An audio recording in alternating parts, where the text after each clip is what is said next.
Hey there, it's Dusty Thunder, and I have a special treat for you. This is a Reddit story, yes, but this one is from Mother-in-Laws from Hell. You didn't know such a subreddit existed? Well, you do now. And apparently, this mother-in-law belongs there. Let's find out. Title of this post is just entitled Mother-in-Law. My husband was a miracle baby for mother-in-law due to a medical condition. He was the first baby, first boy, first grandson, all the firsts. With this said, she jokingly calls him her golden child all the time. I just gave birth 3 weeks ago to our first baby, a boy. It's her first grandbaby. She calls our son the double golden child, which I don't like, but no harm, so whatever. Anyway, she's so overboard with my pregnancy and now with our baby. She insists that our child call her Yaya and father-in-law be Farfar.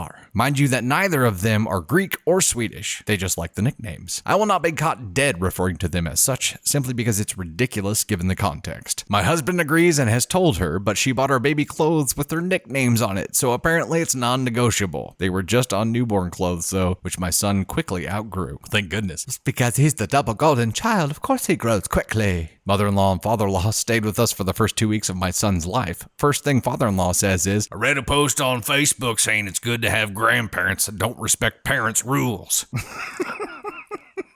He actually said this? My grandson will have all the McDonald's and Wendy's he wants with us because it creates a lasting bond. I never said he couldn't have fast food in the future, but I'm glad we established that they won't respect us. I thought I would appreciate the help at first, but no. They rearranged my entire house while we were at the hospital because she thought her organization style was better. She even moved everything in the nursery, which I spent 2 weeks decorating and organizing. I was livid. I breastfed, so I had to spend a lot of time with my son. The first 2 weeks, I literally only saw him when he had to feed because mother-in-law would insist on taking him. She even insisted on giving him a formula bottle to take stress off of me and bond with him too. Hell no. When she would want him, I would say no. But then I'd feel bad because my husband would say, she flew all the way across the country to help us. Just let her help. I cried so much the first few days because I just wanted to hold my baby and bond outside of feeding. Mother-in-law tried to give baby a pacifier when I was asleep because he was fussy, clearly hungry, but didn't want to wake me. They busted out our stroller and took my baby on his first walk without me knowing until I woke up for his feeding. That hurt. So considering I was less than 2 weeks PP with a 3rd-degree perennial tear, crazy pain obviously, and I developed a fever of 103 during this time, I was heavily advised to be on bed rest. I hardly left my bed. 30 minutes before my husband took mother-in-law back to the airport, she yells at me as a guest in my house because I didn't socialize with her or ask her questions about her motherhood experience with my husband. She asked if I had ever been loved and even had a desire to be loved by anyone. Huh? I have a wonderful relationship with my parents, so just maybe I just don't care to be loved by her specifically.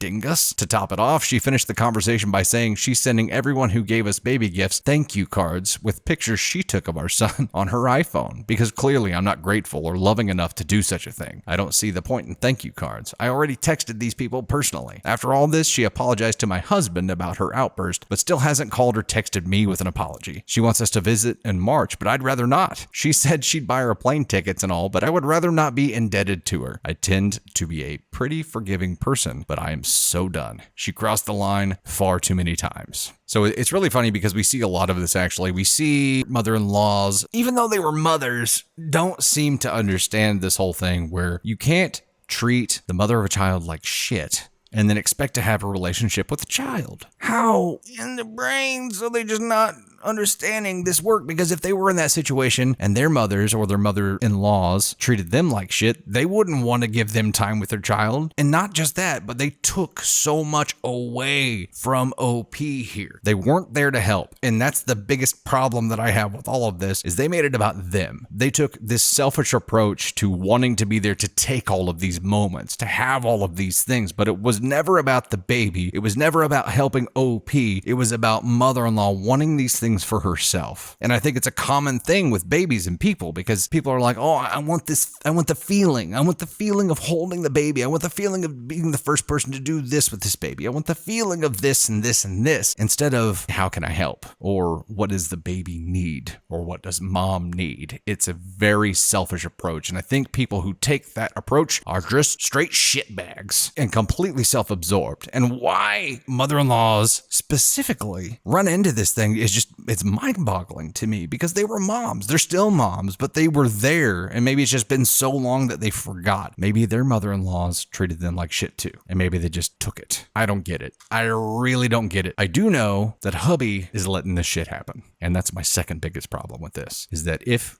I were in this situation and I saw someone taking these moments from my wife or treating my wife like this or being selfish with our baby instead of being there to help, I would have kicked their asses out. First, probably had a really firm conversation to enforce some boundaries, and he didn't. I feel like he failed her here. Obviously, mother-in-law is a beast and she just doesn't get it for whatever reason. But you go back to the beginning where she said that her son was her golden child and the grandbaby is the double golden child. So he must be a man-child who just, because he's the golden child, lets his mom do whatever the she wants. But dude, brozo, you aren't married to your mom. Whenever you got married, your wife became your priority. Whenever you had a kid, your kid became your priority and your wife. It's not your mom. He's protecting his mom here instead of advocating for his wife. And that pisses me off. We know where mother-in-law lands here. Let's just go ahead and make it official. Mother-in-law, congratulations. You are the winner of a shiny new ASCon 1 trophy. You're terrible.